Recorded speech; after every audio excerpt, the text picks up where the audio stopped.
It's the same old story, same old song and dance, my friend. It's the same old story, same old story, same old song and dance.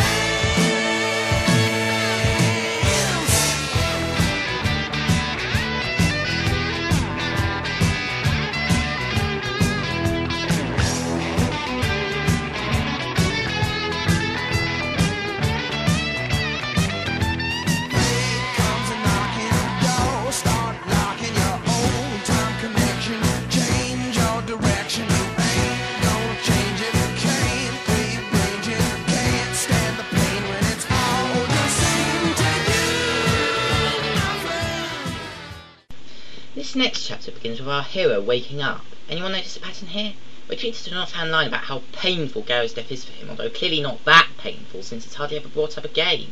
Yes, I know Luke Skywalker got over the grief of losing his aunt and uncle pretty damn quick, but just because you've made a point of nicking every conceivable plot element from Star Wars doesn't mean you have to emulate the bad bits as well as the good, especially when you have enough flaws of your own to deal with. Then again, taking into account the fact that Paolini has already proven himself to be about as good at writing angst as Joseph Fritzl is at parenting, this is probably just as well, but still I'd have appreciated it more if he'd at least tried to imbue his characters with some semblance of humanity.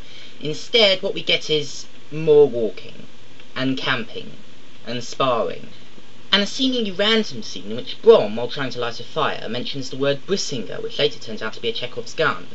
And yet another seemingly random scene, only this time it actually is as random as it seems, in which they're caught up in a fierce gale, and Saphira is having trouble folding her wings, until Eragon comes along and does it for her. Yeah, apparently a teenage kid is strong enough to do what an enormous dragon can't. The sheer senselessness of this scene, both in terms of what happens in it and the complete and utter lack of any sort of relevance to the plot, makes me shudder to think of the horrific depths of depravity Paolini must have plumbed in order to convince his editors to give it the all clear. Oh, and more walking. Eventually they reach a trademark throwaway town, a place called Yazuak, only to discover that its residents, in true trademark throwaway style, have been massacred, kinda like my brain cells while reading this. Oddly enough, Brom does not sense this beforehand, although we the reader did, and there's no mention of a great disturbance in the force, or voices that cry out in pain and are suddenly silenced. Funny that. There's a mountain of corpses in the middle of town, which I guess were piled up there by the killers for whatever reason, except that the dead villagers are explicitly described as being in the positions they died in. Men lying on top of women they tried to protect, mothers clasping their children, etc. So I guess they must have been having a group hug when they were slaughtered. What a weird town. Of course, this being Paolini, a mountain of corpses is way too subtle, and so to rub it in our faces that this is bad, the cherry on this shit Sunday ever seen, and the cherry on the mountain of corpses for that matter, is a dead baby. On a spike. Get it? Because dead babies are edgy, right? It's a shame there isn't a big red sign next to the mountain of corpses that says, "You should be horrified right now," in capital letters for those of us who didn't get the memo. Well, actually there is. Sort of. Paolini, not content with heavy-handedly pushing the reader's buttons, tries to force-feed us emotions by having Eragon angst about it at length and in excruciating detail. And then he randomly shoots a crow that tries to eat the dead baby. Yeah, one moment he's whining like an emo blogger about the senseless waste of innocent life, next he's senselessly killing an innocent crow for no reason other than because it had the nerve to eat carrion. Which crows are hardwired to do, what with them naturally being carrion eaters and all.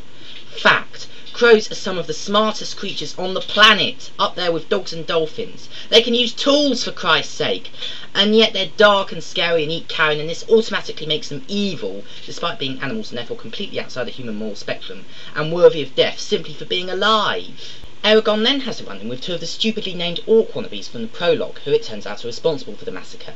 They fight him into a corner where the Chekhov's gun from the previous chapter comes into play. He aims an arrow at them and, while doing so, yells "Brissinger!" for no apparent reason, which, conveniently enough, turns the arrow into a fiery missile that kills the Urgles instantly. Yeah, let me run you by that again. He randomly shouts some random word he heard someone randomly say at a random moment, and it randomly turns out to be exactly what he needs. How random. Apparently, Tourette's gives you the power to summon hilariously contrived Deus Ex Machina on a whim. Look, I'm all for promoting a can-do attitude towards coping with disabilities, but this is just ridiculous. It makes him feel weak and faint, and he comes close to passing out, but manages to hold it together, narrowly averting another faint ex machina.